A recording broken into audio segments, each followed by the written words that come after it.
यानी कि हमने कंटीजेंट लायबिलिटी एंड कमिटमेंट, यानी कि हमने लायबिलिटी वाला पार्ट पूरा कर लिया था। Today we have to discuss the assets वाला पार्ट, ठीक है। तो चलिए, एसेट्स वाले पार्ट का डिस्कशन हम लेके चलते हैं, और एसेट्स की शुरुआत नॉन करंट एसेट्स से लेके चल रहे हैं, ठीक।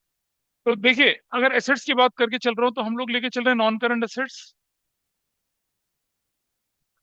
नॉन करंट एसेट्स के अंदर आप देखिएगा, सबसे पहले आपके पास आता है ए, property, property plant and equipments, property मतलब equipment and intangible, intangible assets, ये लेके चल रहे हैं।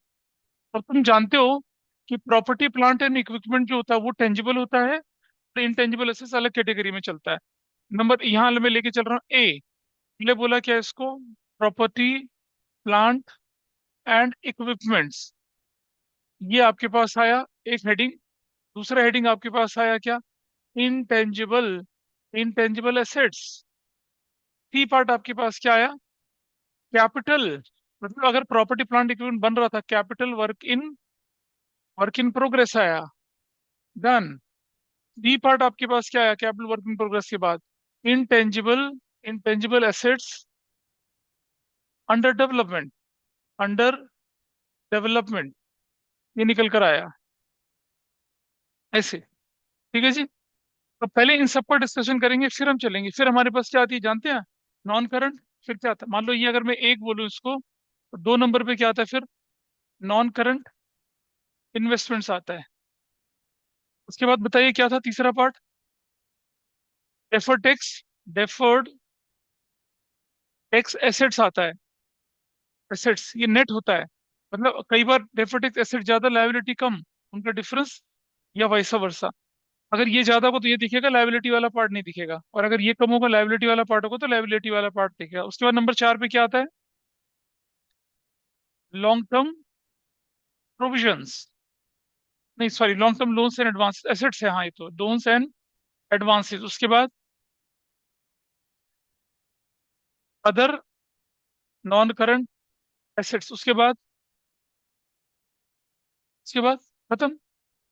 नहीं नहीं, वो करंट एसेट्स बाद में करेंगे ना, अभी तो हम सिर्फ नॉन करंट एसेट्स का एडजस्टमेंट या और नॉन करंट एसेट्स के बारे में यहाँ पर बात कर रहे हैं, ठीक है। बोल देना उसको भी ज्वाइन कर लेगा, उसने ज्वाइन नहीं करा।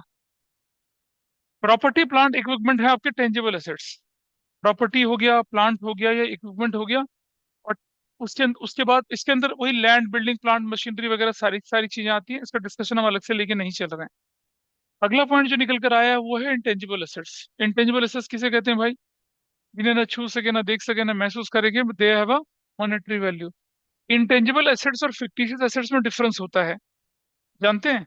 इंटेंजिबल एसेट्स तो क्या होती है, that is something of worth for you. लेकिन फिक्टिशियस एसेट्स क्या होते हैं, they are the losses, they are unreturn of losses which are not return of during the financial year. और वो कहाँ शो होते हैं, बैलेंस शीट की किस साइड में, एसेट साइड में। लॉसेस जो होते हैं वो लाइबिलिटी से, कैपिटल से माइनस होने चाहिए। लॉसेस को कैपिटल से ना माइनस करके अगर आप एसेट साइड ले आएंगे तो क्या बन जाते हैं, fictitious assets. Profit and loss का debit balance, advertisement suspense, deferred revenue expenditures, ये उसके एग्जांपल होते हैं। या unamortised losses, share issue expenses, इनकी बात करते हैं।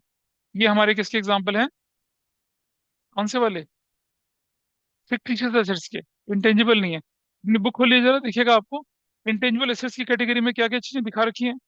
देखिए, इंटेंजिबल एसेट्स की कैटेगरी में इफ यू सी, आपको दिखेगा गुडविल दिखेगा, ब्रांड्स दिखेगा, ट्रेडमार्क दिखेगा, कंप्यूटर सॉफ्टवेयर दिखेगा, must heads and publishing title दिखेगा, माइनिंग राइट्स दिखेगा, कॉपीराइट दिखेगा, पेटेंट लाइसेंस, फ्रेंचाइजेस दिखेगा। सब समझ में आता है, ठीक है। लेकिन एक जो चीज है यहाँ पर, जो अक्सर लोग ढंग से नहीं पढ़ते हैं, एक ये है एंड पब्लिशिंग टाइटल, ठीक है। ये जो है पब्लिशिंग टाइटल किसे कहते हैं, जैसे times of India, Hindustan times हो गया, इंडियन एक्सप्रेस हो गया, द हिंदू हो गया, है ना, डेक्कन हेराल्ड हो गया, ये न्यूज़पेपर है। द इकोनॉमिक टाइम्स हो गया, हिंदू बिजनेस लाइन हो गया, और मैं बोलूँ तो मिंट हो गया। ये सब क्या है, मैगजीन न्यूज़पेपर के। इंडिया टुडे हो गया, आउटलुक हो गया, फेमिना हो गया, फोर्ब्स हो गया, टाइम हो गया। ये सब क्या है, पब्लिकेशंस हैं, पब्लिशिंग टाइटल्स कहते हैं इनको, ठीक है। अबाउट दिस, है ना? ये ये क्या चीज है ये होता है क्या?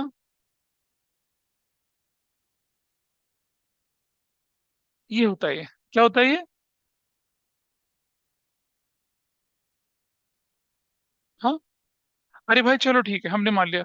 तुम अनन्या अनन्या पांडे के डाई हार्ट फैन हो, मान लो। है, मानना क्या है, बचपन से उसका भक्त है ये लड़का, अनन्या पांडे, है ना? पहले आलिया भट्ट को बेवकूफ भट्ट बोलते थे, लेकिन उसका भी बड़ा अच्छा इम्प्रोवाइज वर्जन आ गया, जेंजी वाला वर्जन है। आलिया भट्ट, आलिया भट्ट का वो अनन्या पांडे जिसे कहते हैं, चंकी पांडे की बेटी है, चंकी पांडे की सुपुत्री है। तो विमान भाई साहब उसके डाई हार्ट फैन है। इन्हें जहां भी, मतलब जैसे जमीन में अखबार का कागज का टुकड़ा उड़ता हुआ जा रहा है ना, वहां पर अनन्या पांडे की फोटो निकल जाएगी ना, उठा लेगा, चिपका लेगा छाती से, बिना फेविकोल के। इतना बड़ा फैन। मार्केट में मान लो अगर स्टॉक बुक स्टॉल में देखो, बुक स्टॉल होते हैं जैसे ब्रह्मपुत्र की तरफ चले जाइए, बुक स्टॉल में खूब सारी मैगजीन, किसी भी मैगजीन में अगर अनन्या पांडे की फोटो दिख जाएगी, जितना स्टॉक होगा दुकानदार का सारा खरीद लेगा। ठीक है? डांट क्या पड़नी है, दिल के आगे कोई डांट वाट थोड़ी होती है। ठीक है, he is a die hard fan. अब मान लो इसको किसी मैगजीन के कवर पेज पर अनन्या पांडे का चेहरा दिखता है, तो क्या होगा? ये खरीद लेगा सारी मैगजीन। लेकिन उसी मैगजीन में अगर मेरा चेहरा दिखेगा तो क्या करे? फाड़ के ना गुटखा खा के ऐसे कर देगा, नहीं करेगा, नहीं देखेगा ना। तो आपने देखा ना, मैगजीन्स वाले, न्यूज़पेपर वाले जो भी होते हैं, जैसे शोरूम वाले हैं, किसी को किसी मतलब शोरूम के इनॉग्रेशन के लिए, मतलब गोल्ड ज्वेलरी के शोरूम के इनॉग्रेशन के लिए, वो कतरीना कैफ को पता नहीं किसको बुलाते हैं। फॉलोइंग होती है मार्केट में, उसका क्या होता है, मीडिया कवरेज होती है। मुझे थोड़ी थोड़ी बुलाएगा कोई। ठीक है? तो अगर किसी देखो, अच्छा एक और बताइए, किसी हीरो या हीरोइन की अगर आप बिना मुंडी की फोटो छाप दोगे किसी मैगजीन के फर्स्ट पेज पे, तो कुछ कोई लेगा क्या उसको? नहीं, नहीं पहचान सकते आप। हाँ, लेकिन अगर सिर्फ मुंडी छप जाए और ये ना छपे नीचे के साथ, तो भी लोग ले लेते, देखा ना, न्यू मैगजीन के फर्स्ट पेज पे फोटो छप रखी होती है। ठीक है? तो अगर किसी मैगजीन के फर्स्ट पेज पे किसी की फोटो छप जाए, मुंडी छप जाए, उसे कहते हैं मस्त हेड। क्या कहते हैं उसको? मस्त हेड, ये वाला ऐसे करके। विवान अनन्या पांडे का हेड, मस्त, व्हाट इज दैट? मस्त हेड्स। ध्यान रहेगा ऑनलाइन में। I think Vedika, you are able to understand this point. बोलिए। Yes sir. तो क्या है मस्त हेड? गूगल ना करना आप, बता।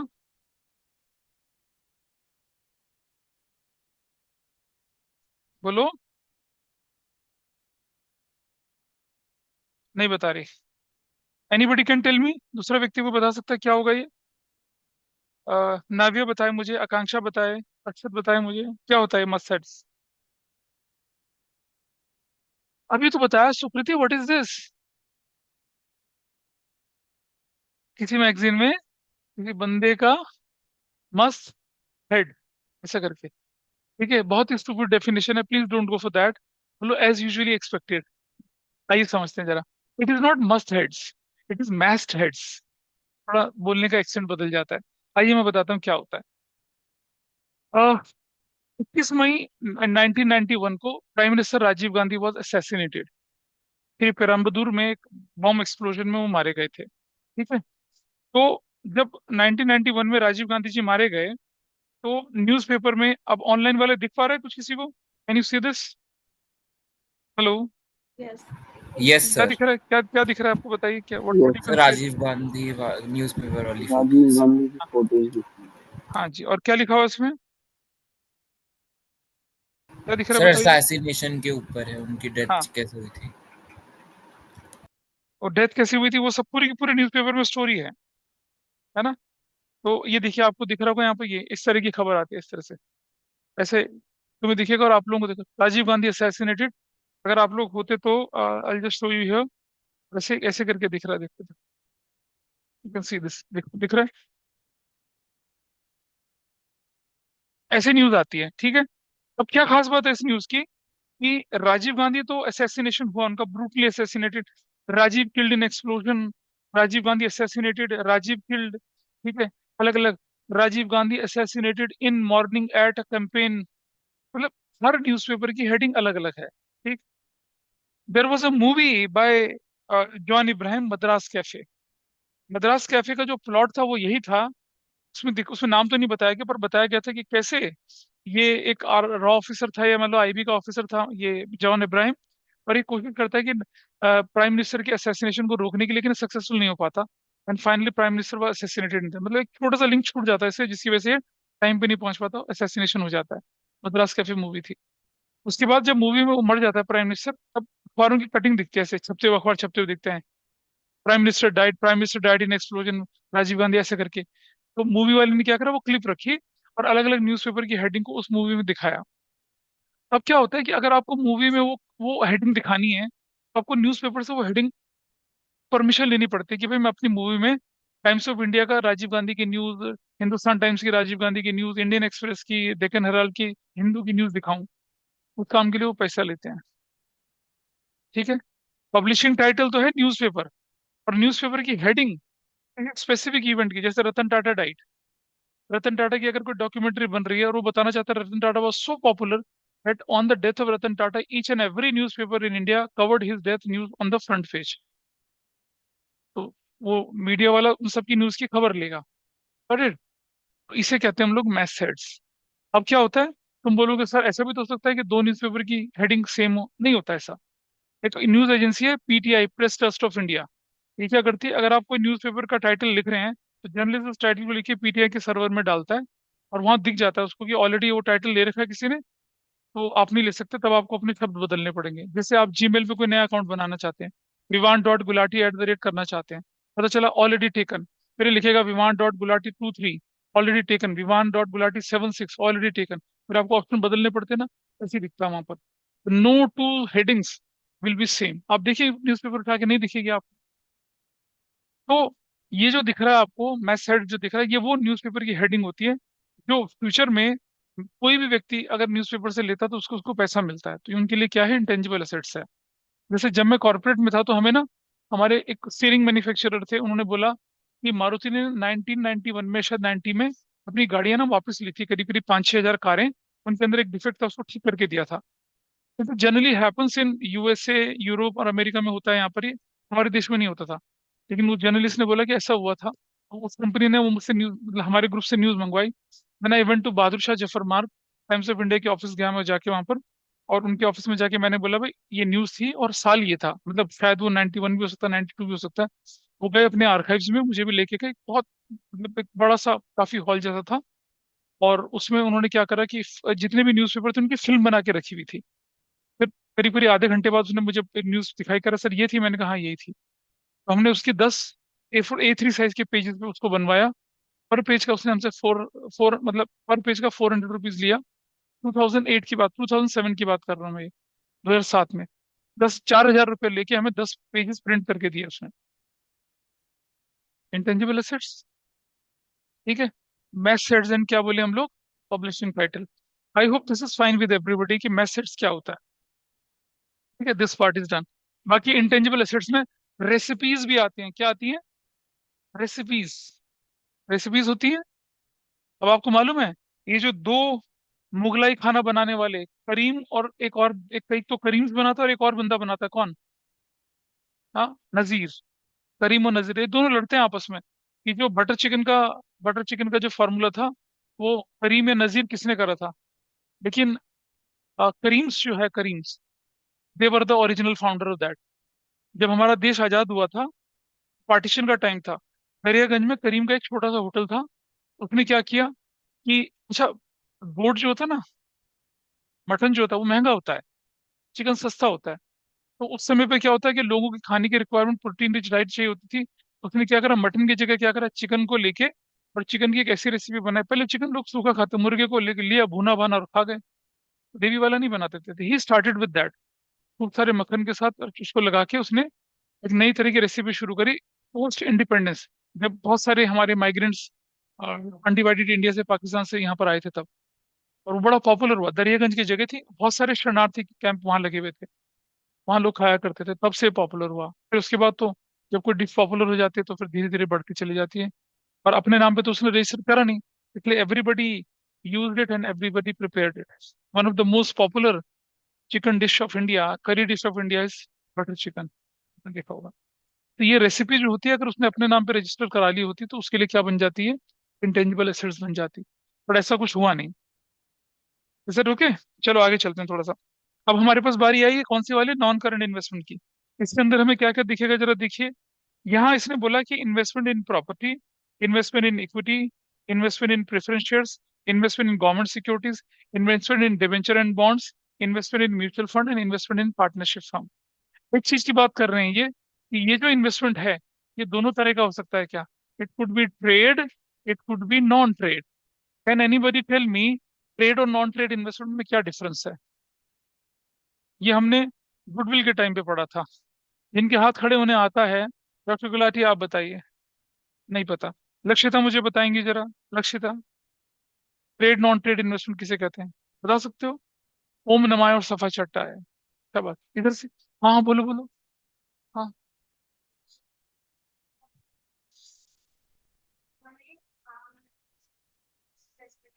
थोड़ा नजदीक हो, पूरा नजदीक नहीं है, बताइए यश बाबा। मैं सुबह शाम भूला, मैं अपना नाम भूला, है ना। बताओगे। नहीं नहीं नहीं, बिजनेस की, बिजनेस वाली, बिजनेस में थोड़ी इन्वेस्टमेंट की बात करें, बोलो। हाँ, यानी कि बोलो।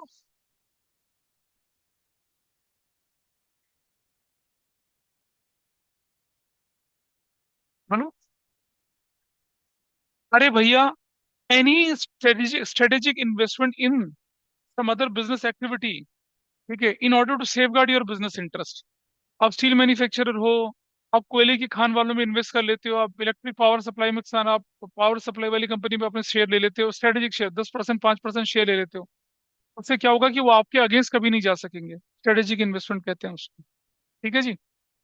This is how. अच्छा, नॉन ट्रेड इन्वेस्टमेंट क्या है। नॉर्मल मार्केट में क्या कर दिया आपने, है ना। नॉर्मल मार्केट में क्या किया आपने, इन्वेस्ट कर दिया। ये कहलाता है आपका क्या, नॉन ट्रेड इन्वेस्टमेंट। अब सुनो, trade investment is a part of capital employed. Non trade investment को कैपिटल एम्प्लॉयड में नहीं डालते हैं। ट्रेड इन्वेस्टमेंट से होने वाली इनकम को हम ऑपरेटिंग इनकम के अंदर डालते हैं। नॉन ट्रेड से होने वाली इन्वेस्टमेंट को हम क्या बोलते हैं, नॉन ऑपरेटिंग इनकम बोल के माइनस करते हैं। याद करिए, गुडविल वैल्यूएशन गुडविल में ये चीज हमने डिस्कस करी थी डिटेल में। ठीक है जी। Trade investment on deferred tax assets के बारे में मैं डिटेल डिस्कशन नहीं करूंगा। Long term loans and advances, क्या आप हमेशा दूसरों से लोन लेंगे, नहीं। अभी ये टाइम भी आएगा कि आप छोटी छोटी कंपनीज को, अपनी सब्सिडीज को लोन देंगे, एडवांसेस देंगे, लेकिन लंबे समय के लिए देंगे। Long term loans and advances इसे कहा जाता है। Long term loans and advances की दो कैटेगरी यहाँ इन्होंने बताई है। एक है कैपिटल एडवांस, जब मैं गुड्स खरीदने के लिए जाऊंगा और पैसा एडवांस दूंगा, ठीक है, तो एडवांस पर क्या कहलाता है, वो परचेज कहलाता है ना। क्रेडिटर को एडवांस दे दिया, हमें कोई एडवांस दे हमारे लिए लायबिलिटी है वो। लेकिन हमने किसी को पैसा एडवांस दिया तो क्या कहलाएगा, सिंपल एडवांस कहलाएगा। लेकिन जब मैं कोई एसेट्स खरीदने जाऊं और उसके लिए पैसा एडवांस दे दूं, क्या बोलते हैं उसे, कैपिटल एडवांस। इसका मतलब ये नहीं कि आपने अपनी कैपिटल एडवांस दे दी किसी को, बिल्कुल नहीं। उसे क्या कहते हैं आप लोग, कैपिटल एडवांस कहते हैं। गोज इन दैट वे, ठीक है जी। और अदर लोन्स एंड एडवांसेस ये स्पेसिफाई कर रखा होता है, ठीक है। किसी एम्प्लॉय को दे दिया एडवांस, जैसे मान लो अपने एम्प्लॉय को घर बनाने के लिए एडवांस दे दिया, उसे कहते हैं house building advance. Central government में अगर आप एम्प्लॉय है ना, और अगर आप अपना घर बनाना चाहते हैं, सरकार आपको लोन देती है, पता है। आपको बैंक के पास जाने की जरूरत नहीं है, गवर्नमेंट गिव्स यू लोन। लेकिन फर्क पता क्या होता है, कि अगर आप क्लर्क हैं तो शायद आपको कम मिलेगा। आप सेक्शन ऑफिसर हैं तो ज्यादा मिलेगा, आप असिस्टेंट डायरेक्टर हैं तो ज्यादा मिलेगा, डायरेक्टर तो और ज्यादा मिलेगा, जॉइंट सेक्रेटरी और ज्यादा मिलेगा। वैसे होता है। क्लियर है। सरकार उसे कहते हैं हाउस बिल्डिंग एडवांस। सरकार देती, सरकार गाड़ी खरीदने के लिए एडवांस देती है, आपकी आपकी सैलरी से ईएमआई बन के कटता है वो, बहुत कम इंटरेस्ट पे। Government gives you money, central government देती है, स्टेट गवर्नमेंट का मुझे पता नहीं। तो लॉन्ग इसको इसलिए, my father was a central government employ. When we purchase a house, हमने एक एलआईजी घर खरीदा था डीडीए का। तो पापा को उनके ऑफिस से, उन्होंने बैंक से लोन नहीं लिया था, नहीं लिया। उस घर की जितनी भी कीमत थी 1989 में, उस घर में जितना भी एडवांस था, पूरा का पूरा पैसा एडवांस उनके ऑफिस ने दे दिया था, फाइनेंस कर दिया था।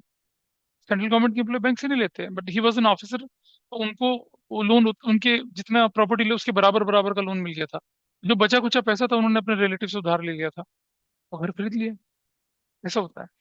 मतलब मेजर पोर्शन, अराउंड अराउंड 70-80% पैसा गवर्नमेंट ने दे दिया था। तो दिस इज, इसीलिए लोग सरकारी नौकरी के पीछे मर रहे होते हैं, पगलाए रहते हैं, क्योंकि बहुत सारे सेफ्टी, बहुत सारे, मतलब government is a model employer. तो अदर लोन्स एंड एडवांसेस, इसी तरह से आपने क्या कर दिया, अपने सप्लायर को long term loans and advances दे दिया, ये उस तरह का है। एसेट्स के लिए एडवांस देंगे तो कैपिटल एडवांस कहलाएगा।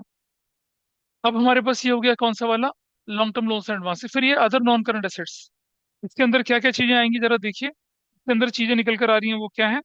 एक आ रहा है सिक्योरिटी डिपॉजिट, इसके बारे में डिस्कशन कर चुका हूँ। आप इलेक्ट्रिक कंपनी को, पावर सप्लाई कंपनी में आपका पैसा जमा होता है एज अ कॉशन मनी, इसे कहते हैं security deposits. Long term trade receivable, भाई वही ट्रेड रिसीवेबल जिन्हें हम डेटर और बीआर बोलते हैं, अगर वो one financial year operating cycle के बियॉन्ड चले जाएं तो क्या कहलाएंगे, वो क्या कहलाएंगे, लॉन्ग टर्म ट्रेड रिसीवेबल्स कहलाएंगे। और नीचे लिख रहे हैं अदर्स, अदर्स के अंदर क्या आएगा, अनअमोर्टाइज एक्सपेंसेस या लॉसेस। अभी बोला था मैंने फिक्टिशियस एसेट्स, फिक्टिशियस एसेट जो है इस कैटेगरी के अंदर जाता है। अदर नॉन करंट एसेट्स के अंदर किस कैटेगरी में जाएगा ये, अदर नॉन करंट एसेट्स की कैटेगरी में चला जाता है। fictitious। या फिर क्या है, इंश्योरेंस क्लेम रिसीवेबल, आपने कोई इंश्योरेंस करा रखा था अपनी प्रॉपर्टी का, और इंश्योरेंस कंपनी ने बोला कि हाँ भाई हम आपका क्लेम एक्सेप्ट कर रहे हैं, आपको दे देंगे। बचपन में पढ़ा था ना difference, insurance claim received and insurance claim accepted, दोनों का, ये एक्सेप्टेड वाली बात है। तो अगर इंश्योरेंस क्लेम एक्सेप्टेड है तो इंश्योरेंस कंपनी क्या करेगी, आपको देगी, उसे आप अपनी एसेट साइड में दिखाएंगे क्या बोलकर, अदर नॉन करंट एसेट्स बोल के दिखाएंगे। ठीक है जी। इंश्योरेंस क्लेम रिसीवेबल आगे भी लिखा है, उसे काट देना, उसकी जरूरत नहीं है, नंबर 4 लिखा हुआ है, इट इज नॉट रिक्वायर्ड। फिर चलते हैं किस पर, आप लोग करंट एसेट्स पे चल रहे हैं। करंट एसेट्स जो है वो किस तरह से बांटा गया, यहाँ देखिए आप, ये करंट एसेट्स आपके पास, मैंने हर आइटम को बहुत डिटेल में करा, देख लीजिए। ये चैप्टर जो है एक क्लास में खत्म कर देते, स्कूलों में 4 क्लास लेके चल रहा हूँ, क्योंकि इस चैप्टर का, ये चैप्टर जो है आपका बेस बनेगा किसका, रेशियो एनालिसिस का और कैश फ्लो स्टेटमेंट का, उसका बेस बनता है ना। इशू ऑफ शेयर्स और इशू ऑफ डिवेंचर तुम्हें ढंग से आता ही है, और तुम्हारे पास टाइम भी बहुत है पढ़ने के लिए, है ना, तो आता होगा ढंग से तुम्हें। भाई झूठे। देखिए क्या क्या दिख रहा है यहाँ पर आके, फिर सीधे यहाँ देखिए आप, अब पहला बोला हम लोगों ने क्या, current investments, current investments. Number 2, current investment यहाँ पर आया, सॉरी मैं आई राइट ए बी करके, क्योंकि बुक में ए बी करके दे रखा है। करंट इन्वेस्टमेंट है, बी क्या है आपके पास, इन्वेंटरीज, इन्वेंटरीज पे डिस्कशन करेंगे अभी। सी आपके पास क्या आती है अगली heading, trade receivables, trade receivables. और डी, डी फॉर डफर, वो हेडिंग क्या आती है आपके पास, cash and cash equivalent, cash and cash equivalents, cash equivalents. E, E for elephant, ये हेडिंग आपके पास आती है शॉर्ट टर्म लोन्स, वही वाला देखिए, short term loans and, short term loans and advances, जैसे long term loans and advances है ऐसे था। एफ में आपके पास क्या निकल कर आता है, other current, other current assets, other current assets निकल कर आते, this is how it is there. ठीक है जी। तो करंट इन्वेस्टमेंट कहाँ कहाँ हो सकता है, इक्विटी में हो सकता है, प्रेफरेंस में हो सकता है, गवर्नमेंट ट्रस्ट सिक्योरिटीज में, डिवेंचर बॉन्ड में हो सकता है, म्यूचुअल फंड में हो सकता है, और कहाँ कहाँ हो सकता है, पार्टनरशिप फॉर्म्स में हो सकता है। ठीक है जी। नॉर्मल, जैसे जैसे लॉन्ग टर्म था वैसे शॉर्ट टर्म वाला पार्ट है। उसके बाद आगे चलें थोड़ा सा, इन्वेंट्रीज, तो इसे जरा ध्यान से समझेंगे।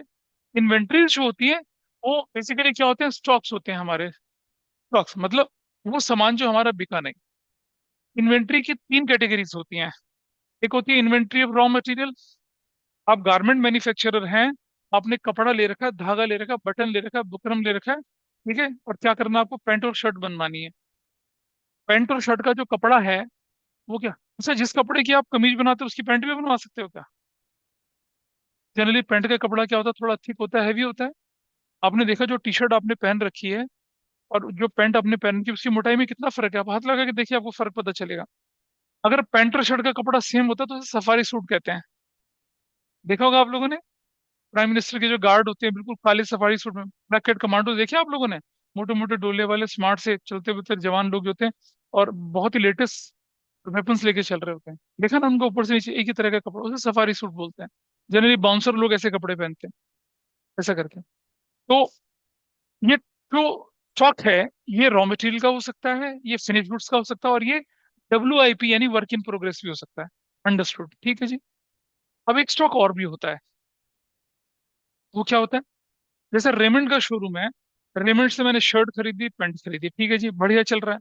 ब्लेजर खरीद लिया, वो भी चल रहा है। लेकिन रेमंड क्या करता है, बेल्ट भी रखता है लेदर की, लेदर की बेल्ट रखता है, टाई भी रखता है, कफलिंग्स भी रखता है, वॉलेट भी रखता है, टॉक्स भी रखता है मेंस के, अंडरगारमेंट्स भी रखता है उनके, ठीक है। इसका मतलब क्या ये सब कुछ रेमंड बना रहा है, मैन्युफैक्चर तो नहीं कर रहा। क्या लेदर के बेल्ट और वॉलेट रेमंड बना रहा है खुद? क्या वो आउटसोर्स कर रहा है, मंगवा रहा है, किसी से खरीद रहा है, और उस पर शायद अपना ठप्पा लगा के, नहीं भी लगाता, बेच देता है। इसे कहते हैं स्टॉक इन ट्रेड। क्या बोलते हैं इसे? Stock in trade. बना बनाया सामान खरीदना रीसेल के लिए, इसे स्टॉक इन। मेन की ग्रूमिंग किट होती है, वो भी मिल जाएगी उनके पास, ठीक है। तो ये क्या कहलाती है आपकी? स्टॉक इन ट्रेड कहलाते हैं। तो एक जिसे आप मैन्युफैक्चर कर रहे हैं उसको तीन हिस्सों में बांटते हैं: रॉ मटेरियल, WIP और फिनिश गुड्स। अलग कर लो। और एक जो बना बनाया लेते हैं आप, आपने 50 वॉलेट ले लिया, आपने 200 वॉलेट खरीद लिए, जिसमें से 150 वॉलेट बिके, 50 वॉलेट रह गए, तो क्या कहलाएगा? स्टॉक इन ट्रेड कहलाएगा, ठीक है। इन्वेंट्री दो तरह से बनती है। एक सामान जो आप मैन्युफैक्चर करते हैं उसकी तीन category: raw material, semi finish यानी WIP, और क्या? Finish goods. याद है? रॉ मटेरियल की WIP को क्या बोलते थे, और बिल्डिंग के WIP को क्या बोलते हैं? बिल्डिंग की WIP को कैपिटल वर्क इन प्रोग्रेस बोलते हैं। रॉ मटेरियल की WIP को क्या बोलते हैं? इन्वेंट्री की WIP बोलते हैं, ठीक है जी। Stock in trade.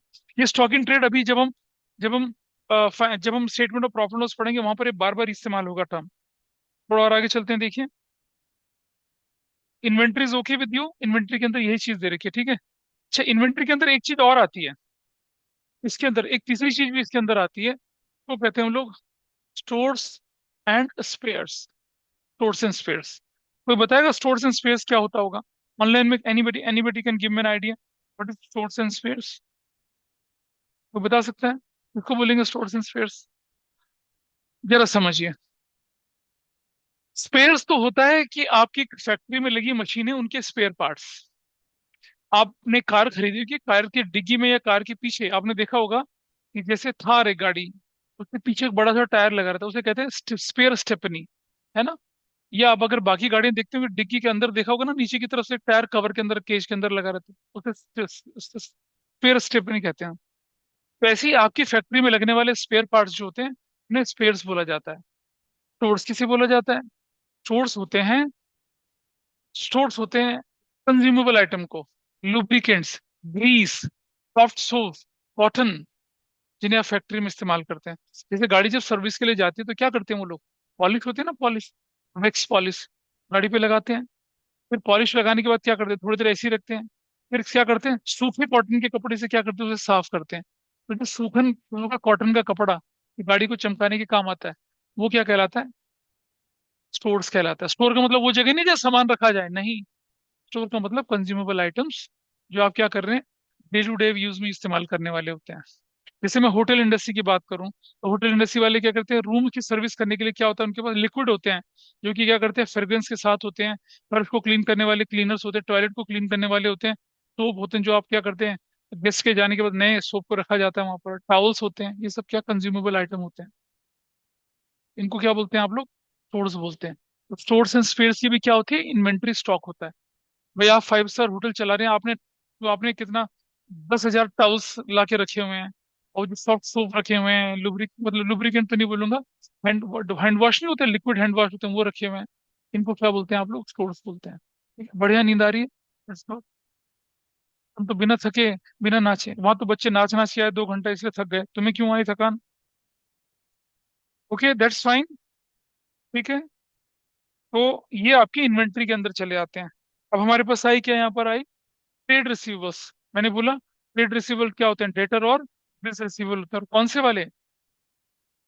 गुड्स से रिलेटेड होते हैं। एसेट से रिलेटेड कहाँ चले जाएंगे? अलग चले जाएंगे, अदर कैटेगरी में चले जाएंगे। फिर आते हैं ट्रेड रिसीव। अच्छा, ट्रेड रिसीवल में डेटर और जो BR होता है, डेटर को शो करने के दो तरीके होते हैं। या तो डेटर ग्रॉस वैल्यू पे दिखाओ आप, और प्रोविजन फॉर डाउटफुल डेट को लायबिलिटी में दिखाओ। या डेटर को एसेट्स में दिखाओ, प्रोविजन फॉर डाउटफुल डेट को एज ए डिडक्शन शो करो। इसका मतलब कंफर्म हो गया आज की डेट में कि प्रोविजन फॉर डाउटफुल डेट से डेटर कभी कम नहीं होते हैं, है ना। लोग रिवैल्यूएशन अकाउंट में क्या कर रहे हैं, डिसोल्यूशन में क्या कर रहे हैं? डेटर माइनस प्रोविजन, मतलब कि डेटर की there is no reduction in the value of debtor. Debtor तो लायबिलिटी साइड का आइटम है, एसेट्स में उठ के दिख रहा है, इसलिए माइनस दिख रहा है। Got it? उसको डिफरेंस लेके नहीं चलते हैं, वो अलग चीज होती है बिल्कुल। अच्छा, ये हो trade receivables is fine with you. आपकी बुक में भी आपको दिखा रखा है, देखो इधर देखो। ये इस वाले पेज पे करके दिखा रखा है। ऊपर दिखा रखा है शॉर्ट टर्म प्रोविजन में प्रोविजन फॉर डाउटफुल डेट, और ट्रेड रिसीवेबल कहाँ दिखा रखा है, सन्ड्री डेटर बोल के दिखा रखा है, दिख रहा है आपकी बुक में। और दूसरे एग्जाम्पल में क्या कर रखा है, sundry debtor minus provision for doubtful debt करके दिखा रखा है। मतलब नोट्स ऑफ अकाउंट्स के अंदर ट्रेड रिसीवेबल में जो डेटर और प्रोविजन है उनको ऐसे करके दिखाया जा सकता है। देखो, शॉर्ट टर्म प्रोविजन तो लाइबिलिटी का पार्ट होता है ना, और वही करंट लाइबिलिटी का पार्ट। करंट लाइबिलिटी में शॉर्ट टर्म प्रोविजन पड़े थे, नॉन करंट लाइबिलिटी में लॉन्ग टर्म प्रोविजन पड़े थे, उसके पार्ट बना के दिखाते हैं। फिर आते हैं कैश एंड कैश इक्विवेलेंट। भाई और भाई जैसा, बहन और बहन जैसी, कैश और कैश जैसा। प्लीज समझना, कैश फ्लो स्टेटमेंट में कैश एंड कैश इक्विवेलेंट का बिल्कुल अलग मतलब है, और अकाउंटिंग में, इधर कंपनीज एक्ट में कैश एंड कैश इक्विवेलेंट का बिल्कुल डिफरेंट मीनिंग है। कैसे, मैं बताता हूँ आपको। ये कहते हैं बैलेंस विद द बैंक, जो पैसा आपका बैंक में पड़ा है। ये चेक है ड्राफ्ट ऑन हैंड, आपके हाथ में कोई चेक है जो आपने बैंक में जमा कराना, जिसके अगेंस्ट पैसा मिलना है, या आपके पास क्या है, बैंक ड्राफ्ट है, बैंकर चेक है आपके पास, उसका पैसा मिलना है। कैश इन हैंड आपके हाथ में वो, अदर्स। और फिर बोलता है earmark balances with the bank. जैसे मान लिया आपने बोला कि मेरे बैंक में 50 लाख रुपए अभी है, जिसके 20 लाख रुपए मैंने अनपेड डिविडेंड के नाम पे क्या कर देना, ब्लॉक कर देना है। आपने मैनेजर को बोल दिया भाई मेरा 20 लाख रुपए ब्लॉक कर देना, किस नाम पे, अनपेड डिविडेंड के नाम पे। पता चला डिविडेंड पे करने की बारी है, अकाउंट में पैसे न रहे। ये ईयरमार्क बैलेंसेस क्या आते हैं, कैश इक्विवेलेंट कहलाते हैं। और आगे चलें थोड़ा सा, balance with the bank held as a margin money. Bank क्या करता है ना, मिनिमम बैलेंस लेके चलता है थोड़ा सा। आपने देखा होगा HDFC 10,000 रखता है, SBI 5,000 का मिनिमम बैलेंस रखता है। छोटे मोटे बैंक, जन धन खाते में क्या होता है, कोई मिनिमम बैलेंस नहीं चाहिए होता। सैलरी अकाउंट में कोई मिनिमम बैलेंस नहीं चाहिए होता है। तो मिनिमम बैलेंस जो होता है ये भी कैश इक्विवेलेंट कहलाते हैं। और एक लास्ट बात बोली इसने, क्या, bank deposit with more than 12 month maturity, नहीं less than 12 month maturity. More than 12 month maturity तो फिर FD बन गया, उसको निकालने में समय लगता है। लेकिन more than less than 12 month maturity में बैंक में पैसा पड़ा है, ATM से निकाल लो, चेक से निकाल लो, काम हो जाएगा। FD थोड़ी चेक से निकलती है। FD के लिए तो आपको बैंक को एप्लीकेशन लिखनी पड़ती है, हाँ निकल जाएगी उसी दिन, लेकिन इट टेक ऑफिशियल प्रोसीजर। आप ऐसा थोड़ी करोगे चेक काटोगे और FD से पैसा निकल जाएगा, ऐसा नहीं होता। अगर आपके सेविंग्स अकाउंट में पैसा पड़ा, आप चेक काटोगे पैसा निकल जाएगा। आप ATM कार्ड यूज करोगे पैसा निकल जाएगा। लेकिन अगर आप क्या बोल रहे हैं, किसकी, अगर बोलें कि FD का पैसा आप ATM से निकलना चाहे, नहीं निकलेगा। फिक्स डिपॉजिट FD का पैसा अगर आप बोलें कि चेक से निकलवा लूंगा, नहीं निकलेगा। पहले आप बैंक मैनेजर के पास जाएंगे, एप्लीकेशन देंगे, भाई मुझे FD क्या करानी है, एंड कैश करानी है। फिर वो कैलकुलेशन करता है। FD में तो इंटरेस्ट डेज के हिसाब से मिलता है ना। आपने FD कराई थी मान लो 500 डेज के लिए, और अब 425 दिन में आप उसको कैंसिल करा रहे हो, तो 425 डेज का इंटरेस्ट कैलकुलेट करके आपको पैसा देगा। हो सकता है आपको अगले दिन बुलाए, या अगर कंप्यूटराइज हो तो हो सकता है उसी दिन आपका हिसाब किताब कर दें। गॉट इट, ऐसा चलता है। तो इनको आप कैश इन कैश इक्विवेलेंट कहते हैं। फिर बारी आई आपके पास क्या, यहाँ पर short term loans and advances की बारी आई यहाँ पर। ये वही है जो आपने किसी पार्टी को, किसी बैंक को, सब्सिडरी को, मतलब छोटे मोटे लोगों को 12 महीने या ऑपरेटिंग साइकिल के विद इन आपने उनसे वसूली करनी है। इनको आप short term loans and advances कहते हैं। फिर बारी आती है आपकी क्या, अदर करंट असेट्स। इसके अंदर होता है क्या, प्रीपेड एक्सपेंसेस होते हैं, अक्रूड इनकम होती है, डिविडेंड रिसीवेबल होते हैं, एडवांस टैक्सेस होते हैं। ये किस कैटेगरी का आ जाता है, क्या आ जाता है ये, अदर करंट असेट्स आ जाता है ना। क्या कॉल्सन अरियर यहाँ नहीं आना चाहिए था, calls in arrear other current assets नहीं होती है, होती है। लेकिन as per companies act, Coulson arrear को कहाँ ले जाते हैं, एसेट साइड के आइटम को लायबिलिटी साइड में ले जाते हैं। और कहाँ, सब्सक्राइब्ड कैपिटल में से क्या करते हैं, सब्सक्राइब्ड और नॉट फुली पेड में एज ए डिडक्शन शो करते हैं, माइनस करते हैं ना। एसेट साइड का आइटम है, लायबिलिटी में ले जाऊंगा तो क्या होगा, माइनस ही तो होगा। Yes, it goes in that. ठीक है यश बाबा, ओम नमः सफा चट्टा है। तो इस तरह से हमने क्या किया, एसेट्स वाले पार्ट को क्या कर दिया, पूरा कर लिया। ठीक है। कंटीजेंट लायबिलिटी और कमिटमेंट के बारे में मैंने पिछली क्लास में आपको डिटेल में बताया था। एसेट्स के सारे पार्ट हुए। और आप देख रहे हैं आपके पास पेज नंबर 1.32 से 3637 तक क्वेश्चन चल रहे हैं। हेडिंग और सब हेडिंग का क्वेश्चन चल रहा है यहाँ पर सारा। जैसे पेज नंबर 1.38 पे चलिए, इलस्ट्रेशन नंबर 29 देखेंगे आप सब लोग। देख लीजिए जरा इलस्ट्रेशन नंबर 29। आपको बोल रहे हैं कि schedule 3 part 1 of the companies act के हिसाब से बैलेंस शीट में मेजर हेड और सब हेड के अंदर कैसे दिखाया जाएगा। प्रीपेड इंश्योरेंस कहाँ जाएगा बताइए, करंट असेट्स के अंदर अदर करंट असेट्स बोलेगा। इन्वेस्टमेंट इन डिबेंचर कहाँ जाएगा? नॉन करंट एसेट्स के अंदर नॉन करंट इन्वेस्टमेंट बनेगा। कॉल्सन अरियर कहाँ जाएगा बताइए? शेयर होल्डर फंड के अंदर, नोट्स अकाउंट्स में, शेयर कैपिटल के अंदर, सब्सक्राइब्ड कैपिटल के अंदर एसेट डिडक्शन दिखेगा, अभी बोला था। इसी तरह से लूज लूज कहाँ दिखेंगे? करंट एसेट्स के अंदर, इन्वेंट्रीज के अंदर दिखेंगे। इसी तरह से कॉल्सन एरियर तो हो चुका हमारा। कैपिटल वर्क इन प्रोग्रेस कहाँ जाएगा? Capital work in progress non current assets के अंदर, property plant equipment and intangible assets में, कैपिटल वर्क इन प्रोग्रेस के अंदर दिखेगा। Got it? मेजर हेड, सब हेड और सब हेड भी दिख रहा है। और उसके बाद हमारा है patents being developed by the company. Non current assets के अंदर क्या हो जाएगा? Property plant equipment and intangible assets के अंदर इंटेंजिबल एसेट्स अंडर डेवलपमेंट बोल के, ठीक है। 2019 में आया था क्वेश्चन। कितने पॉइंट्स हैं ये? 8 पॉइंट्स हैं। 8 पॉइंट्स। तो 4 नंबर का क्वेश्चन बना था ये, 4 मार्क्स का क्वेश्चन था तब। तो 4 मार्क्स। अब तो क्या है कि 3, 5 और 6 मार्क्स के क्वेश्चन आते हैं ना। 4 का शायद नहीं, 4 का भी आता है। तो 8 नंबर का, 4 नंबर का क्वेश्चन आया था, 8 पॉइंट थे ये। आधे थे नंबर थे इसके।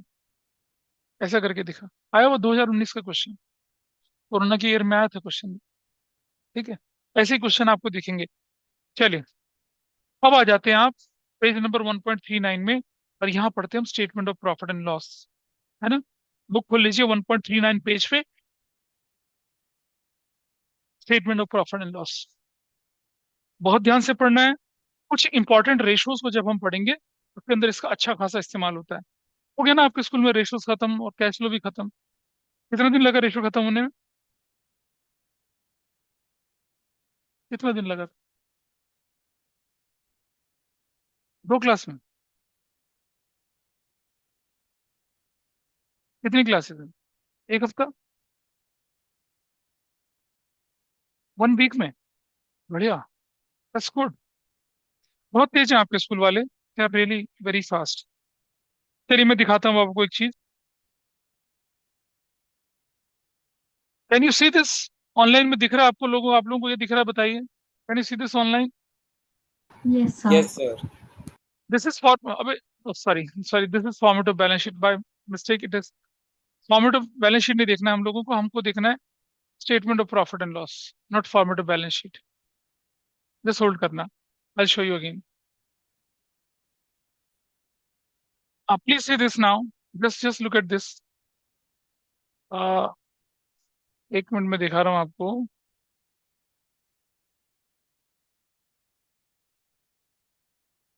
अरे क्या हो गया? आपके पास तो पेज है ना, मतलब ऑनलाइन वालों के लिए मैंने फोटो क्लिक करके I am taking this that thing. You can see this here, ये देखिए। अब बताइए, कैन यू सी दिस? दिख रहा है भाई आप लोग ऑनलाइन में? Can you see this document? Page number 1.39, can you see this? बोलिए। Yes, sir. Yes, sir. That's good. यही डॉक्यूमेंट हम बोल रहे हैं। तो statement of profit and loss है financial performance of a company. और देखिए पार्ट 2 शेड्यूल 3 के हिसाब से चल रहा है, ठीक है। क्या क्या चीज दिख रही है आप देखिए यहाँ पर। सबसे पहले आपको दिख रहा है, आप यहाँ पर दिख रहा है आपको revenue from operation. If you can see this, revenue from operation क्या चीज होती है? रेवेन्यू फ्रॉम ऑपरेशन बताइए। आपका गारमेंट का बिजनेस है, गारमेंट को बेच के जो पैसा कमा रहे हैं, जो इनफ्लो होता है उसे रेवेन्यू फ्रॉम ऑपरेशंस कहेंगे। तो एक बात समझिएगा, रेवेन्यू फ्रॉम ऑपरेशन का मतलब होता है नेट सेल्स। क्या होता है? Net sales. जब हम स्कूलों में क्वेश्चन देते हैं क्या लिखते हैं? हम लिखते हैं यहाँ पर ऐसे, हमने बोला revenue from operations, revenue from operations. Suppose हमने बोला 50 लाख का, और हमने बोला यहाँ पर क्या? Sales return. सेल्स रिटर्न कितने की? सपोज 5 लाख की। तो बताइए, what is your net sales? Revenue from operation minus sales return कर देंगे तो क्या निकल आएगा आपके पास? नेट सेल्स निकल आएगा, ठीक है। और ये बिल्कुल गलत है। रेवेन्यू फ्रॉम ऑपरेशन का मतलब ही नेट सेल्स है। रेवेन्यू फ्रॉम ऑपरेशन का मतलब है total sales minus sales return. ये वाला, यही चीज नेट सेल्स है आपके पास। This is your net sales. तो अगर रेवेन्यू फ्रॉम ऑपरेशन दे रखा है तो सेल्स रिटर्न माइनस नहीं करना है। Is that clear? और सेल्स और नेट सेल्स क्या होती है? Cash sales plus credit sales is equal to total sales. Total sales में से क्या माइनस कर दिया आपने? हाँ, सेल्स रिटर्न। तब हम कर सकते हैं ऐसा, तब हम इसको उस तरह से लेके चल सकते हैं। लेकिन हम उसको उस तरह से नहीं लेके चल सकते कि रेवेन्यू फ्रॉम ऑपरेशन दे रखा तो भी नेट सेल्स माइनस करेंगे। No, you can't do that. ऐसा नहीं करना है आप लोगों ने, ठीक है। रेवेन्यू फ्रॉम ऑपरेशन का एक्सक्लूसिव मीनिंग है क्या?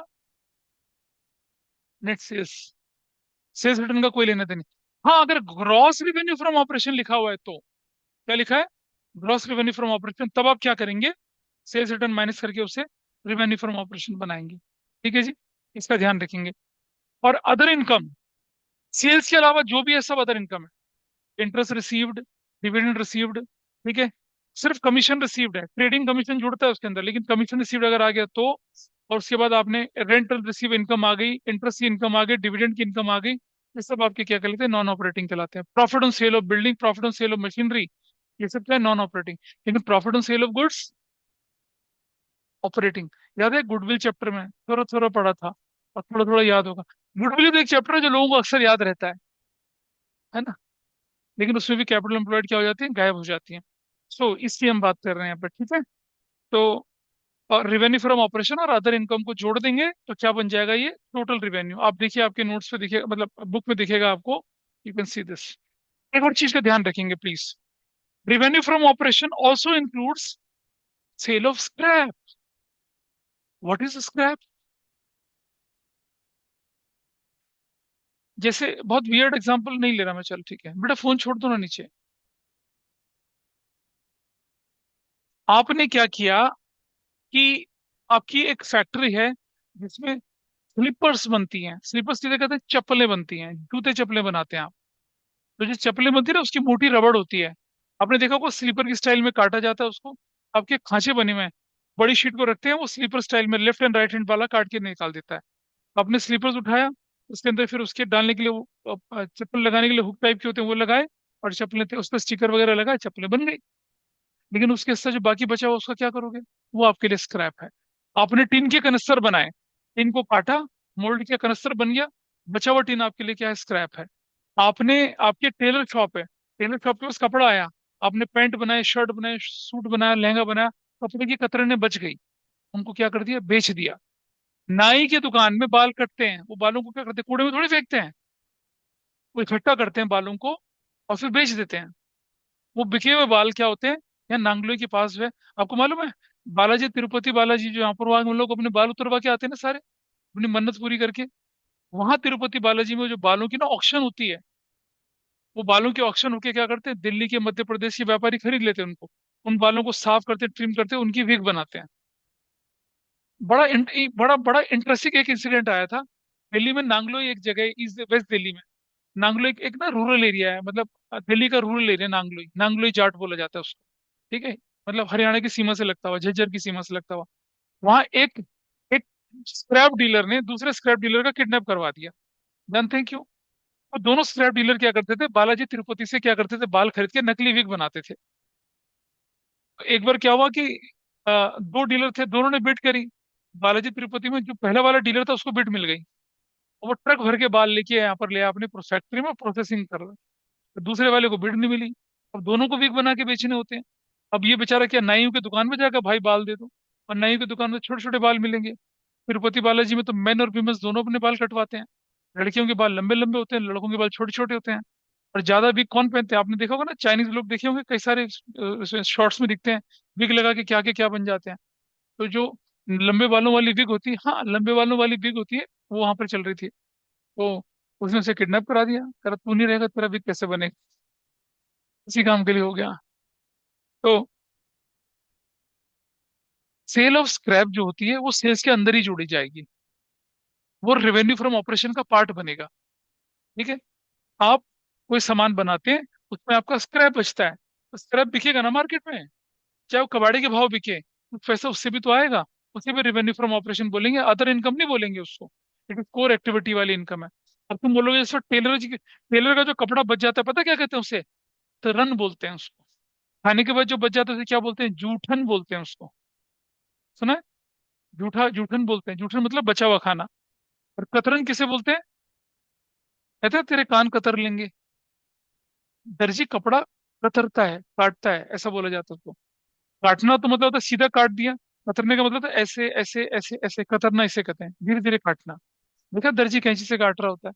सो कतरन जो बचती है उसको रग बनते हैं। और आपने देखा होगा ना, वो रग डीलर लेके जाते हैं उससे, और उससे जो मैट बना देते हैं बिछाने वाले, देखा ना? फ्लोर मैट बना देते हैं, पैर पे रखने वाला, वॉशरूम के आगे रखने वाला, वैसे बना देते हैं। वो भी क्या होता है, सेल ऑफ स्क्रैप कहलाता है। ठीक है, चलो थोड़ा आगे चलें जरा। तो रेवेन्यू फ्रॉम ऑपरेशन को जोड़ देंगे तो क्या बन जाएगा, टोटल रेवेन्यू बन जाएगा। और टोटल रेवेन्यू के नीचे फिर एक्सपेंसेस लिखेंगे आपके आपके पास सिर्फ ये 6 तरह की हेडिंग दिखेंगे आपको। कॉस्ट ऑफ मटेरियल कंज्यूम, इसके बारे में डिस्कशन करूंगा अभी आपको मैं। Purchase of stock in trade तो याद आ ही गया होगा आपको। जब आप बना बनाया सामान खरीदते हैं किसी कंपनी से रीसेल के लिए, स्टॉक इन ट्रेड बोलते हैं उसको। Changes in inventory of finish goods and work in progress and stock in trade, याद है इन्वेंट्री के 3 पार्ट थे।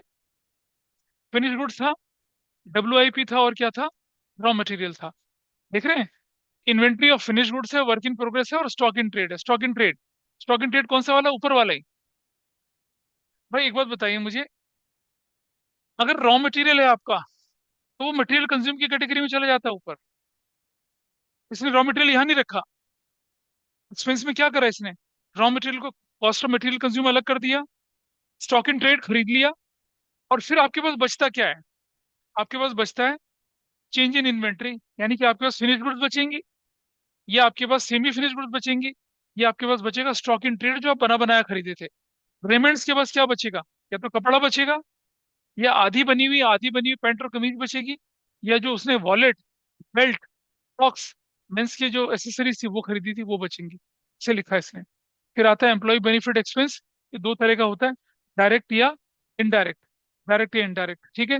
डायरेक्ट होगा तो कहाँ जाएगा ये, डायरेक्ट ऑपरेटिंग एक्सपेंस का पार्ट बनता है, इनडायरेक्ट तो नॉन ऑपरेटिंग बोलते हैं, रेशियो में काम आता है। फाइनेंस कॉस्ट हमेशा इनडायरेक्ट होती है। डिप्रिसिएशन अमोर्टाइजेशन क्या होता है, नॉन ऑपरेटिंग, मतलब ऑपरेटिंग एक्सपेंस होता है लेकिन नॉन कैश होता है। अदर एक्सपेंस डायरेक्ट इनडायरेक्ट दोनों हो सकते हैं।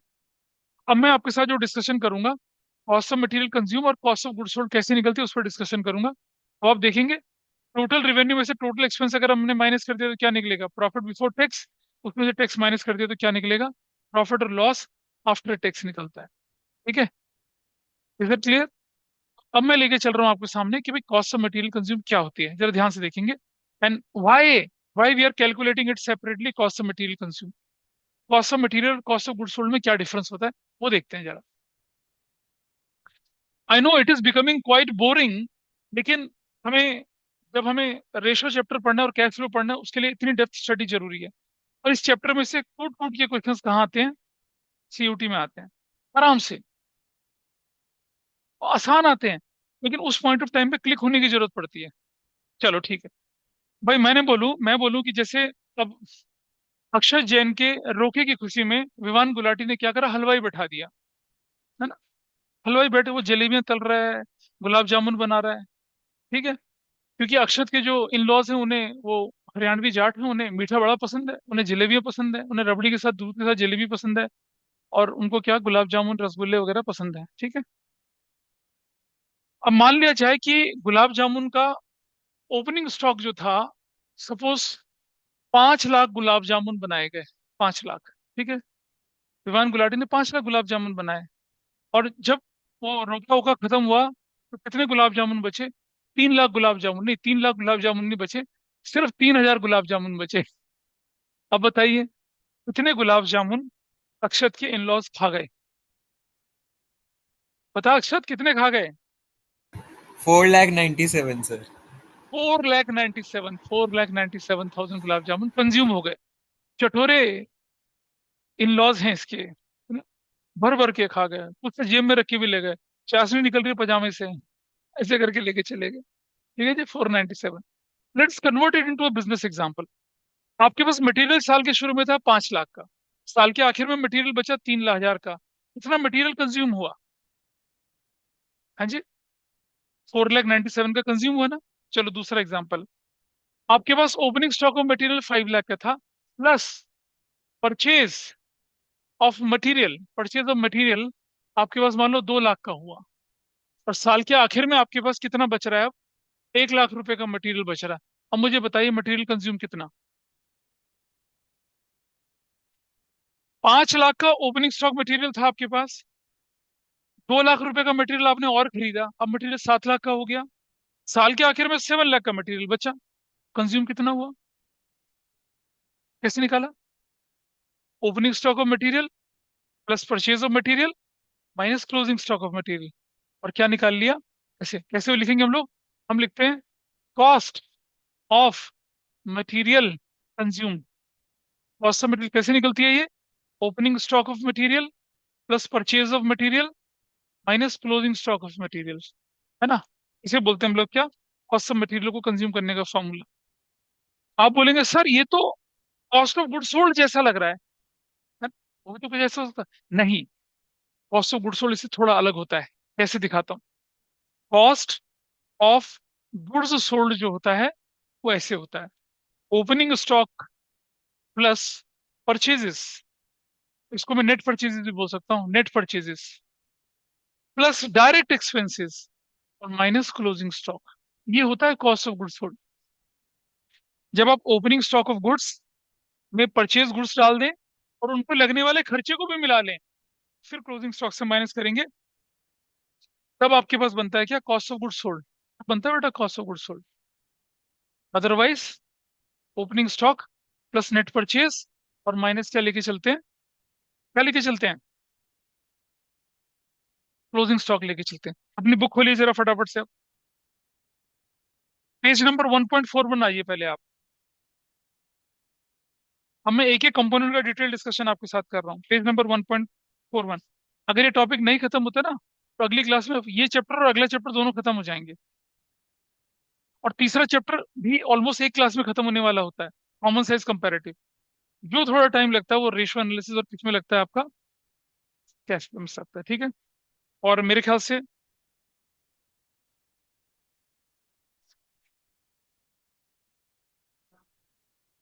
Can I proceed further? चलिए, रेवेन्यू फ्रॉम ऑपरेशन, ठीक है जी। और रेवेन्यू जनरेटिंग एक्टिविटी से पैसा आएगा। It includes what? Sale of scrap as well. Other income किसको बोलते हैं? सेल के अलावा जितनी भी इनकम है आपकी, सारी अदर इनकम है। कैसे कैसे इंक्लूड हो रही है देखिए। इसके अंदर क्या इंक्लूड हो रहा है? इसके अंदर लिख रहा है आपका क्या? Examples of other income: cash discount received, gain on profit of sale of machinery या plant and equipment, excess provision return back, bad debt recovered, interest on fix deposits, ठीक है, with bank and non finance company, dividend earn from non finance company. In case of finance company, interest और dividend क्या कहलाएगी? Revenue from operation कहलाएगा। Bank का तो काम ही है ना शेयर खरीदना बेचना। लेकिन बैंक अगर शेयर इशू करती है, और वो बैंक का क्या करती है? डिबेंचर इशू करती है, तो फिर उसकी क्या है वो? नॉन ऑपरेटिंग एक्टिविटी है, ऑपरेटिंग नहीं कहलाएगी वो। इलस्ट्रेशन 31 देखिए आपके सामने।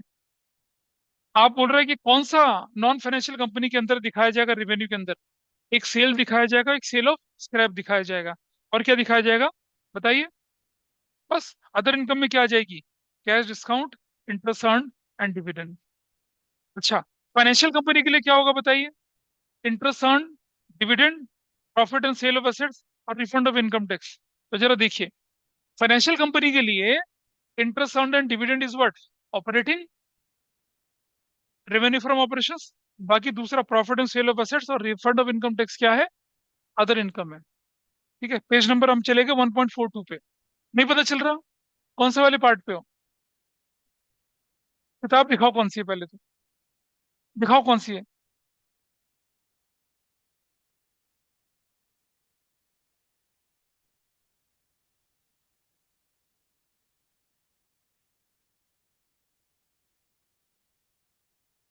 अब मैं कैसे बताऊं? उस किताब में दिखेगा नहीं कंटेंट आपको।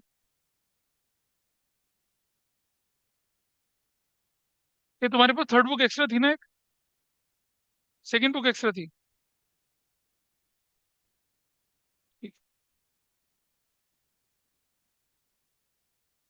Just share your book with her.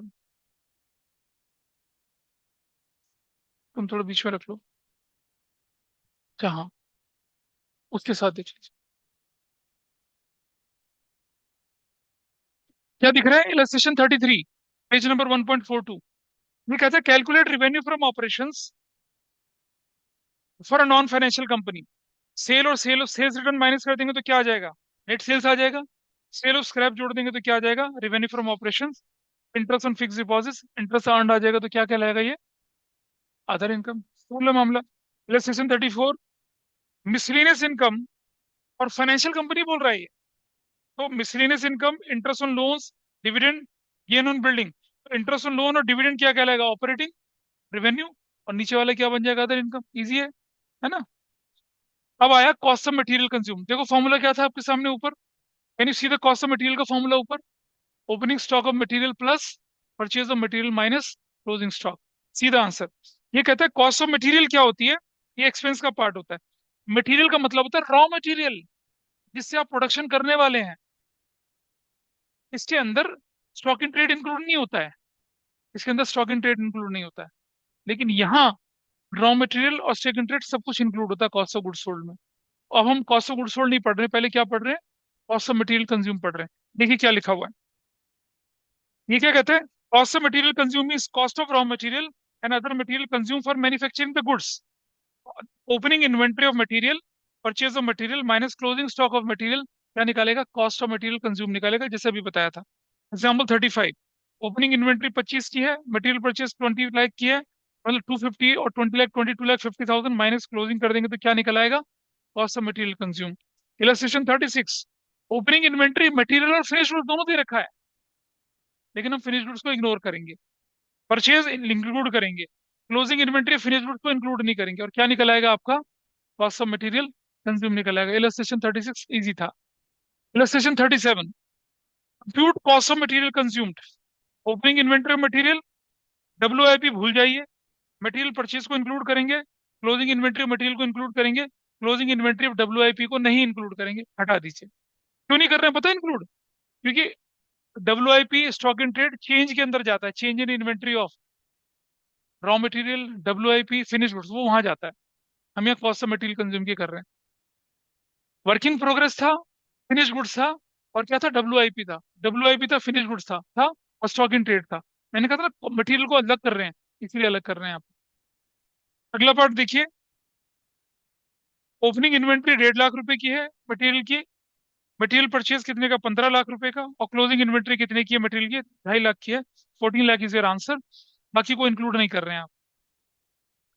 Purchase of stock in trade, बताइए स्टॉक इन ट्रेड किसको बोल रहे हैं हम लोग, item purchased for reselling, item manufactured, cost of material consume है, लेकिन बने बनाए आइटम को खरीदने तो क्या कहलाता है, वो स्टॉक इन ट्रेड कहलाता है, ठीक है। अच्छा, कॉस्ट देखिए, एक और चीज लिखिए यहाँ पर, अगर कंपनी स्टॉक इन ट्रेड को खरीद ले, उसको प्रोसेस कर दे, तो वो कॉस्ट ऑफ मटेरियल कंज्यूम बन जाएगा। प्लीज समझना, आपने कोई बना बना सामान लिया, उसको फिर प्रोसेस करा, और जैसे मान लिया जाए आप ज्वेलर हैं, आपने क्या कर लिया, सोने के बिस्किट्स खरीद लिए, मतलब प्योर सोना खरीद लिया 24 कैरेट के, और वो बिस्किट्स की फॉर्म में आता है। Mineral material trading corporation MMTC जो होता है, वो बेचता है, ठीक है।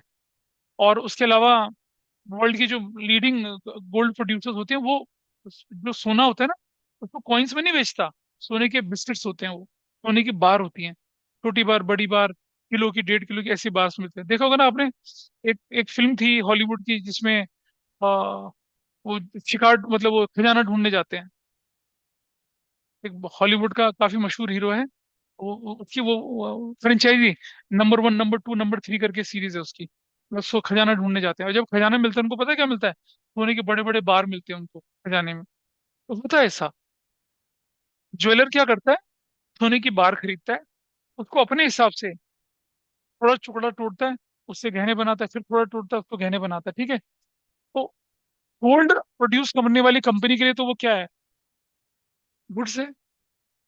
ज्वेलर ने उसे खरीद लिया स्टॉक इन ट्रेड की तरह, फिर उसको प्रोसेस करके क्या करा, गहने बनाए, तो वो कॉस्ट ऑफ मटेरियल कंज्यूम बन जाएगा उसका। सोने का बिस्कुट ज्वेलर अगर खरीद के बेच रहा है तो स्टॉक इन ट्रेड है, लेकिन सोने के बिस्किट का अगर वो क्या कर रहा है, कॉइन बना रहा है गला के, और फिर क्या कर रहा है, उसका गहने बना रहा है, तो वो कॉस्ट ऑफ मटेरियल बन जाएगा, ये कह रहा है यहाँ पर, ये टॉकिंग अबाउट दैट, ठीक है जी।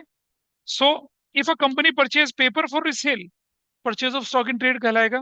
लेकिन अगर वो पेपर से बना के क्या बनाता है, कॉपीज बनाता है, रजिस्टर बनाता है, स्पायरल बुक्स बनाता है, तो क्या कहलाएगा वो, कॉस्ट ऑफ मटेरियल कंज्यूम कहलाएगा। इज दैट क्लियर, ठीक है। अब बारी आती है क्या, change in inventory of finish goods, work in progress and stock in trade की। लेकिन इससे पहले एक आपको छोटी सी चीज समझनी पड़ेगी, देखें जरा कितना टाइम बचा है। हाँ, थोड़ा टाइम तो है हमारे पास। आइए देखें, बचपन में आपने एक फॉर्मूला सीखा था, क्या, cost of goods sold, is that okay? ये फॉर्मूला था opening stock plus net purchases plus direct expenses, ठीक है, माइनस क्लोजिंग स्टॉक। प्लीज ध्यान से देखना इसको जरा। ये कॉस्ट ऑफ गुड्स सोल्ड होता है, याद आ रहा है कुछ? अकाउंटिंग इक्वेशन के टाइम पे, फाइनल अकाउंट विदाउट एडजस्टमेंट के टाइम पे ये फॉर्मूला सिखाया था मैंने, ठीक है। तो मैं एक एग्जांपल ले रहा हूँ आपके सामने। देखो कंडीशन वन, ओपनिंग स्टॉक है 5 लाख का, परचेज है 20 लाख रुपए की, डायरेक्ट एक्सपेंसेस है 7 लाख रुपीज के, क्लोजिंग स्टॉक है मान लो आपका 3 लाख रुपए का। बताइए कॉस्ट ऑफ गुड्स सोल्ड कितनी है? ऑनलाइन वाले बताएंगे what is the cost of goods sold. अरे बोलो, कोई तो बोलो यार, सो गए तुम लोग तो। बताइए। वेदिका, नाव्या, आकांक्षा, लक्षिता, अक्षत, कोई तो बताओ।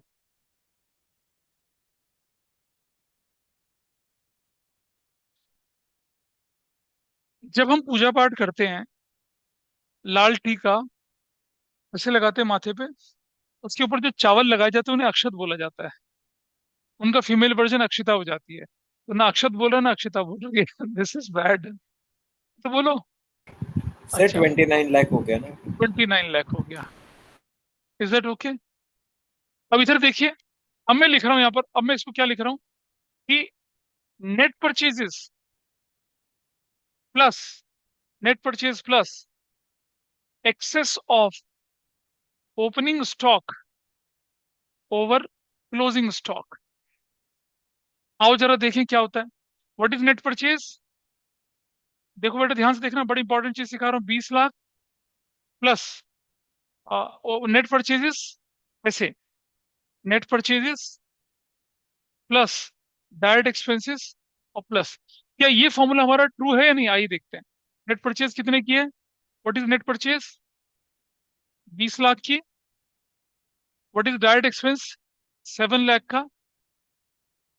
Got it? और ओपनिंग स्टॉक क्लोजिंग स्टॉक से कितना ज्यादा है बताओ? ओपनिंग स्टॉक क्लोजिंग स्टॉक से कितना ज्यादा? 5 लाख माइनस 2 लाख, 3 लाख, कितना ज्यादा? 2 lakh. 2 lakh. What is your answer? क्या एग्री करते हो? यानी कि कॉस्ट ऑफ गुड्स सोल्ड का अगर एक फॉर्मूला ये है तो एक फॉर्मूला ये भी होता है ना? अच्छा, एक और चीज देखिए आप। Net purchases plus direct expenses, ठीक है, प्लस डिक्रीज इन स्टॉक। आओ देखें जरा, नेट परचेज कितने की है? 20 लाख की। डायरेक्ट एक्सपेंस 7 लाख के। अब मुझे बताइए, पहले ओपनिंग स्टॉक था 5 लाख का, स्टॉक बचा कितने का? 3 लाख का। स्टॉक में डिक्रीज कितने का हुआ? 2 लाख। क्या आया आंसर? 21 लाख। यानी कि कॉस्ट ऑफ गुड्स सोल्ड को कैलकुलेट करने के 3 फॉर्मूले हो गए आपके सामने। Opening stock plus net purchase plus direct minus closing stock. या मैं अगर ऐसा लिखूं, net purchase plus direct expense excess of opening over closing, वो भी ठीक होगा। और अगर मैं बोलूं net purchase plus direct expense plus decrease in stock, कैसे निकाला डिक्रीज इन स्टॉक? ओपनिंग बड़ा क्लोजिंग छोटा तो डिक्रीज होगा। अच्छा, अगर लेकिन अगर ओपनिंग छोटा और क्लोजिंग बड़ा होगा तो क्या होगा? इंक्रीज होगा। क्या होगा तब? नहीं होगा इंक्रीज। ओपनिंग 5 लाख का, क्लोजिंग 7 लाख का, तो क्या होगा? इंक्रीज होगा ना? चलो एक डायमेंशन और देखते हैं। क्या ये बात समझ में आ रही है नहीं आ रही? ऊपर से निकल रही है। कैश ये रेशो में यूज होगा अच्छे से। आइए दिखाता हूँ एक और चीज। Now see my example, one more example. ध्यान से देखना। अब की बार क्या है, मेरे पास फॉर्मूला वही है, opening stock plus net purchases plus direct expenses, ठीक है, और माइनस क्लोजिंग स्टॉक। यही फॉर्मूला है मेरे पास। अब मैं लिख रहा हूँ ओपनिंग स्टॉक लिख रहा हूँ 5 लाख का, नेट परचेज लिख रहा हूँ 20 लाख की, डायरेक्ट एक्सपेंस लिख रहा हूँ 7 लाख का, और क्लोजिंग लिख रहा हूँ, स्टॉक लिख रहा हूँ 9 लाख का। अब बताओ मेरा आंसर क्या आएगा? 27 और 32। 32 में से 9 माइनस कर दूंगा तो कितना आ जाएगा? 23 लाख। Is that okay? अब मैं इसकी जगह एक और चीज लिखता हूँ क्या। अब मैं लिखता हूँ यहाँ पर क्या, net purchases plus direct expenses minus excess of closing stock over opening stock. यानी कि नेट परचेज कितने का, 20 लाख का। डायरेक्ट एक्सपेंस कितने का, 7 लाख का। क्लोजिंग स्टॉक कितने का, क्लोजिंग स्टॉक ओपनिंग से कितना ज्यादा, 4 लाख ज्यादा। What is your answer, 23 lakh. That's your answer. बोलो एग्री करते हो इस टर्म से भी? ये फॉर्मूला भी ठीक हुआ ना? या मैं बोलूं क्या कि net purchases plus direct expenses, ठीक है, माइनस इंक्रीज इन स्टॉक। आओ देखें, नेट परचेज 20 लाख का, डायरेक्ट एक्सपेंस कितने का, डायरेक्ट एक्सपेंस 7 लाख का। बताइए मुझे, ओपनिंग स्टॉक था 5 लाख का, क्लोजिंग हो गया 4 लाख का। इट इज इंक्रीज और डिक्रीज? इंक्रीज। इंक्रीज को माइनस करना पड़ रहा है ना। कितना, कितना इंक्रीज हुआ, 4 lakh. What is your answer, 27 - 4 कितना, 23 लाख। तो भाई देख लीजिए, पहला फॉर्मूला ये रहा, पहला फॉर्मूला ये है आपका, this is your first formula. फिर दूसरा फॉर्मूला ये बना, फिर तीसरा फॉर्मूला ये बना, ठीक है। चौथा फॉर्मूला आपके पास ये बना, और पांचवा फॉर्मूला ये बना। एक ही फॉर्मूले को 5 तरह से लिख सकते हैं। और आपको समझ में आ रहा है अब कि इंक्रीज डिक्रीज इन स्टॉक को हम ऐड कर रहे हैं, और इंक्रीज स्टॉक को क्या कर रहे हैं, माइनस कर रहे हैं। समझ में आ रही है बात? आपने कैसे पता लगा इंक्रीज डिक्रीज है? ओपनिंग कम और अगर क्लोजिंग ज्यादा तो इंक्रीज, ओपनिंग ज्यादा क्लोजिंग कम तो क्या, डिक्रीज। इसके पीछे मत देखो बेटा, अभी मत देखो, कोई बात नहीं। सिर्फ और सिर्फ देखो, इतना पढ़ने के बाद ना रेशो कैश फ्लो मक्खन की तरह भागेगा, देखना, बिल्कुल मक्खन की तरह, बहुत स्मूथली। अब आ जाइए चेंज इन इन्वेंट्री वाले पार्ट पे। चेंज इन इन्वेंट्री वाला पार्ट देख लेते हैं, ठीक है। मैं ज्यादा देर का नहीं है। ये कह रहे हैं डिफरेंस बिटवीन ओपनिंग और closing inventory is non change inventory, ठीक है। इलस्ट्रेशन नंबर 38 दिख रहा है आपको सामने, दिख रहा है इलस्ट्रेशन 38? सब लोग देख रहे हैं, ऑनलाइन में दिख रहा है इलस्ट्रेशन 38, जिसमें फिनिश गुड्स का ओपनिंग और क्लोजिंग, वर्क इन प्रोग्रेस का opening closing, stock in trade का ओपनिंग क्लोजिंग दिख रहा है आपको? Can you see this? बोलो ऑनलाइन में दिख रहा है नहीं दिख रहा, बुक में? अरे भाई, Yes, sir. बुक में नहीं दिख, Yes, sir. दिख रहा है आपको? अच्छा, अब एक चीज देखना आप इस क्वेश्चन के अंदर, कि आपको क्या दिखेगा। जस्ट सी हियर, जब आप क्वेश्चन करेंगे यहाँ पर, कोई बात नहीं, आ जाएगी light. I just show you here. यहाँ पर ना एक बड़ा अमेजिंग सा आपको एक्सप्रेशन दिखेगा, क्योंकि जब हम बेसिक कंसेप्ट को नहीं पढ़ते ना डिटेल में, तो वो गड़बड़ होता है। बट होल्ड करिए, I am just showing you here.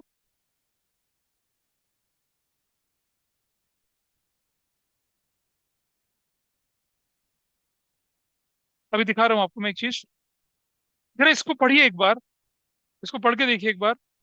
और एक और चीज देखिए सामने मेरे, I am just showing you here.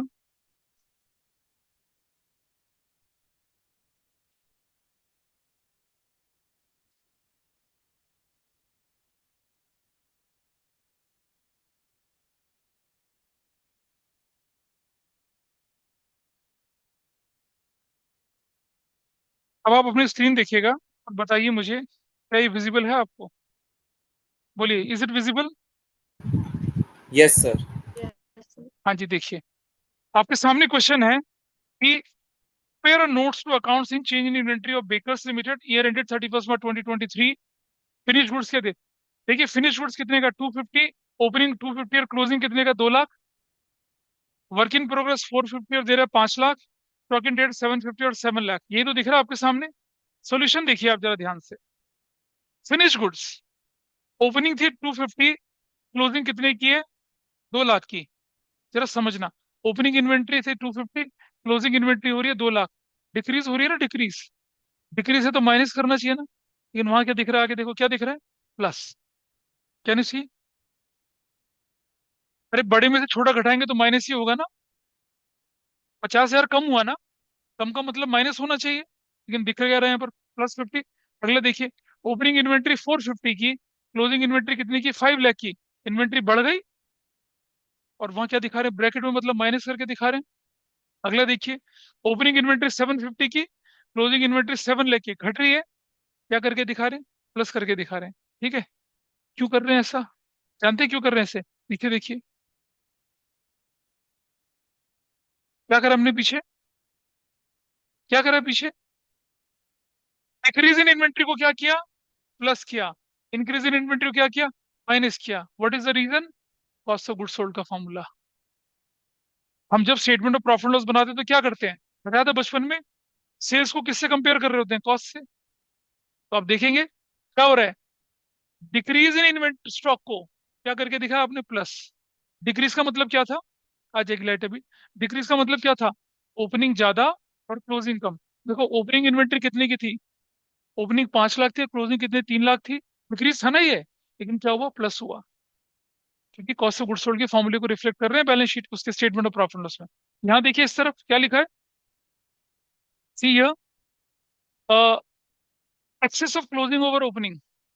Opening कितनी थी 5 लाख, क्लोजिंग कितनी थी 9, 9 इज मोर, मतलब ये इंक्रीज है, इंक्रीज को क्या कर रहे हैं, माइनस कर रहे हैं। इसीलिए इसीलिए आपके उस क्वेश्चन में क्या दिख रहा है, दोबारा देख लेते हैं उसको। Can you see this here, क्या दिख रहा है, अगर ओपनिंग ज्यादा और क्लोजिंग कम तो डिक्रीज हुआ, इसे प्लस किया गया, देख रहे हैं आगे, नोट्स अकाउंट में प्लस करके दिखाया। और अगर ओपनिंग कम और क्लोजिंग ज्यादा तो क्या हुआ, इंक्रीज इन इन्वेंट्री, और उसको क्या करके दिखाया गया, माइनस करके दिखाया गया। ये रीजन है। अदरवाइज एक आम बच्चा क्या सोचेगा, इस ओपनिंग ज्यादा तो क्लोजिंग कमी तो डिक्रीज हो रही है, डिक्रीज का मतलब तो माइनस होना चाहिए, लेकिन डिक्रीज का मतलब फॉर्मूले में क्या होता है, प्लस है, इंक्रीज का मतलब फॉर्मूले में क्या है, माइनस है। तो नोट्स अकाउंट्स में जो आप काम कर रहे हैं तो कॉस्ट ऑफ गुड्स सोल्ड के हिसाब से कर रहे हैं। अंडरस्टूड, इसलिए कंफ्यूजन नहीं होना चाहिए, ठीक है। और ये क्या कह रहा है, ये तो 50,000 दिखेगा आपको, तुम लोगों ने कैश फ्लो और रेशो कैश फ्लो पढ़ा होगा ना तुम लोगों ने, इसमें चेंज इन इन्वेंटरी दिखता होगा आपको लिखा हुआ, ठीक है। रेशो के क्वेश्चन दिखा, चेंज इन इन्वेंटरी का क्वेश्चन। अब जब आप रेशो के क्वेश्चन में चेंज इन इन्वेंटरी आएगी उसे क्लियर कर पाएंगे ना ढंग से, your conceptually strong, that is the purpose, इसीलिए मैंने इसको इस तरह से बताया, ठीक है।